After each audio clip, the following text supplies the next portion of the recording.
Over the last 5 years, there was one stock that has surged nearly 1900%. That's right, almost 20 times higher than in 2020.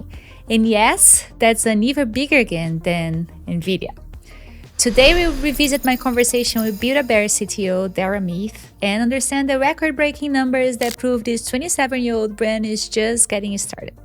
So how did a brand built on childhood memories outperform one of the world's hottest tech companies? Today, on Offbounds, we will explore how Build-A-Bear became one of retail's most surprising success stories, blending experience, emotion, and digital transformation into pure growth. Here's Paula Macadi, and this is episode 91 of my show. Welcome to Offbounds. Over a year ago, I had the opportunity to interview Build-A-Bear CTO Dara Meath, and later see the CEO Sharon Price-John on stage at the first edition of Shop Talk Fall. Since then, I became a true fan of the business, and I know that some of our listeners have as well because they share with me their own experiences visiting the stores. But it was last month that I was bombarded by so many news about the company's results that I thought we should definitely give a little more time to understand why it's working and what are the trends that we can get from that. If you've never read the book Experience Economy, you should add that to your list because not only shows the importance of having a space that attracts customers to something rather than buy something, it shows that added value of an experience into a product. In the case of Build-A-Bear Workshop, they transform a commodity toy product like a teddy bear into a moment of connection, engagement, and fun. Here's how Dara Meath described the experience in our episode. I think we just bring happiness to everybody every day, right? It's an experience location, as you mentioned, and it really brings a lot more heart to people. We gather those that are just celebrating their first birthday to those that are coming in celebrating their 92nd birthday, which we had recently. And they want to just, have a little something special for themselves to really be a part of that celebration, right? And so sometimes they pick their favorite friend. Sometimes they'll pick a friend for someone else. And you get an opportunity to walk over and decide on which one of those characters that you want, which one of those furry love friends that you want. And then walk over and decide on, do I want a scent inside? Do I want a sound? Do I want to record my own voice or someone else's? Wow. And really personalize that entire opportunity. And then through that, you get to do a little heart ceremony with us. So you get to take a little time with our guest in the store. You get to build and stuff it. You get to love it and hug it. And then you get to tell it a little secret. So there's so many fun things to do. Over the summertime, I did one that was surfing, and it was the best. A little surf bar with a hat, and it was just incredible. And then we offer a section for you to go take some selfies with your bear and really cherish the moments. You get to name your bear and make it something special, right, for you and that bear. And we give birth certificates. So it just came to life.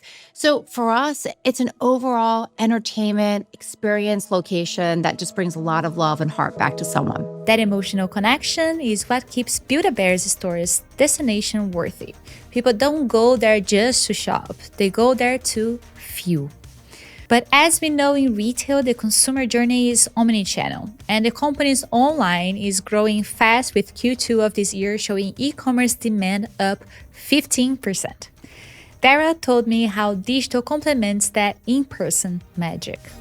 We have a lot of people that come online looking for locations, looking for what we are having coming up, right? So that they know what they're going to go do on their journey.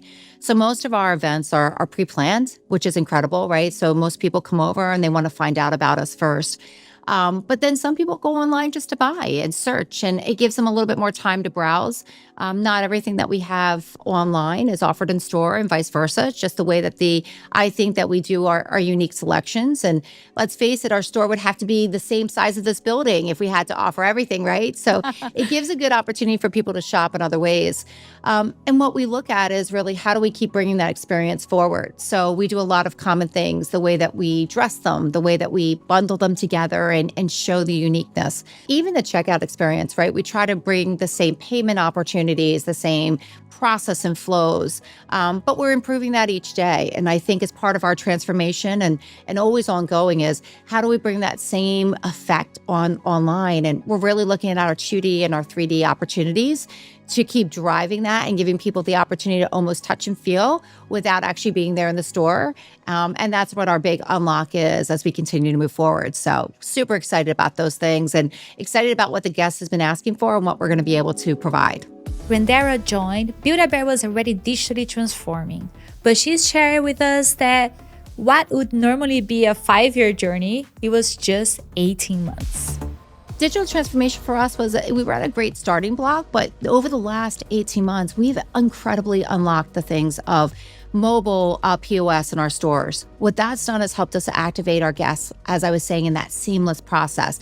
In, out, it gives the guests a little bit of a display about who we are and how to interact with us in a personalized manner. We've unlocked new trends around our platforms for digital themselves, right? We've done so many things for the infrastructure underneath. And of course, we're in the AI space, right? As everybody is.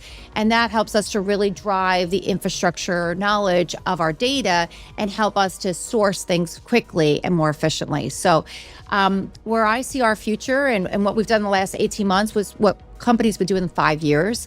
We've done in 18 months because really of the talent and drive of the team and the partnership of the executive team to want to sit alongside me and actually do that, right? Perform. Over the next 5 years, sky's the limit, right? We're incredibly excited about the unlock of more AI technology to keep driving that innovation and the efficiencies for the teams, right? For the creativity of it, right? For the opportunities of how we service around our guests and really serving them up the right things.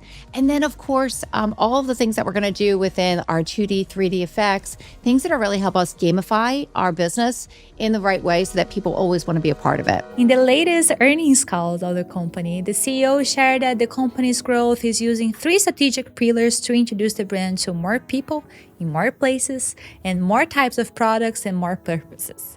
The 3 pillars are expansion and evolution of their experiential retail footprint, advancement of their digital transformation, and continued investment to leverage the powerful equity of the Build-A-Bear brand. And as of their digital transformation strategy that has evolved since I interviewed Dara, they are focusing more on the power of technology and social media to connect with a very interesting type of consumer that I see myself in, the kidult. According to Google, kidult is an adult who engages in activities, hobbies, consumer products traditionally associated with children, often as a way to distress, reconnect with the joy of childhood. That's absolutely me, guys. Several brands are leveraging this kidulting trend to create nostalgic products for my generation, millennials, and Gen Z. Some of my favorite bears you can find in the Bear Cave, which is a designated area in their website just for adults. There, you can find cute animals and their cabernet, and a lot more. According to them, the growing kidults market is full of customers who often tend to be higher value collectors, gift givers, and viral product purchases. One of the successful social media campaigns I engaged recently was the Fruit Stand campaign that generated awareness and sales of the collection of the cutest animal fruits, like the watermelon frog, the dragon fruit dragon, and the pineapple axolotl. How adorable is that? And the best thing, it drove awareness, sales, and store traffic. According to the CFO, domestic store traffic rose 3% in Q2, significantly outperforming the US national benchmark, which saw a 3% decline. Driving experiences can be very profitable and unforgettable for consumers and shareholders. And let's not forget the team, the culture. What else can we expect from a company that values bears? I've had incredible opportunities in my career, and they've all been fun, and really, I've loved everything I've done. But coming into here is the first time that I carry a bear often with me everywhere. Right there's always something alongside with me. I'm the person on the plane that has something to hug when you're doing those long flights like we were just talking about, right? And that's the incredible part about it.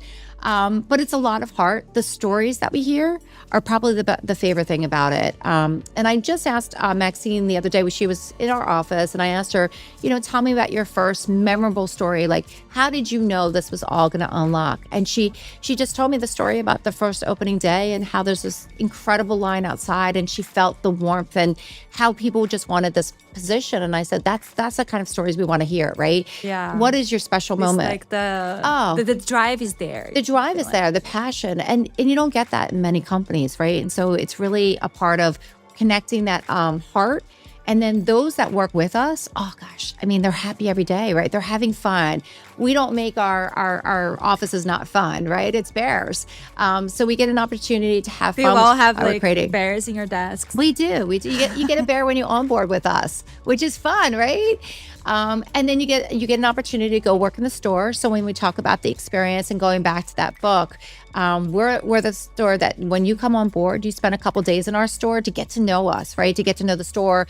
What do the customers ask about? How do they feel about the product? And when you come out of that, oh my gosh, you're just like, I'm ready to go. And what it helps to do is in technology, if you're so close to the product and the experience, you get to unlock so much more. So I don't get a question about, what are we trying to go look for? What is that data trying to serve up? What is the guest trying to look for? Like, why would we put a new payment in? Why would we go into a new mobile device, right? Why are we putting that platform together? It's not that question that you would normally get because people understand it. They're not sitting behind a desk. They're a part of the whole community. It's rare to hear a CTO talk about joy and stuffed animals in the same breath, but that's what sets the brand apart. Now, what about tariffs? Tariffs on China are brutal for the toy industry. The day that we are recording this episode is October 11th, and the President Trump just announced 100% tariffs again, which will surely impact the business at some level. But when tariff questions were asked in the latest earnings call, a few things called my attention. They have now expanded the brand experience to 32 countries across North America, South America, Europe, Australia, Asia, and Africa, and have done that with 3 business models: corporate managed, partner operated, and franchise. And the CFO made sure to let us know that tariffs will impact only the domestic business and only in the merchandise costs. When asked if they would increase prices on products, the CEO said something super powerful, and I quote, "We are in the business of telling stories, not selling the items. So we drive our dollars per transaction on more than just the unit cost. And that's an important change in our entire strategy of the way we're building our business."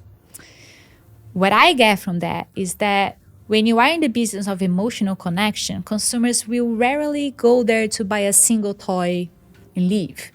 They go to build something they are connected with. And in our hearts, this is priceless. But in our wallets, that means that we're willing to pay a little bit more. It's different than buying a bear at Amazon, for example. So customers are not there to buy a toy. They're there to buy a story. And that's absolutely genius. Hard to replicate, but absolutely profitable. As the Experience Economy book highlights, when you add experience to a commodity product, you add value more than services. Did you like to revisit the story of Build-A-Bear? I find it fascinating to see companies growing this much while staying true to their values. Build-A-Bear is a great example of what the retail industry can become. I will leave the link to their latest financial results in the show notes, as well as the link to my interview with Dara. That was a good one. I am Paula Macadi, and this was Off Bounds. If you enjoyed this update, share it with a fellow retail geek and let me know what other companies we should analyze together. See you next Tuesday.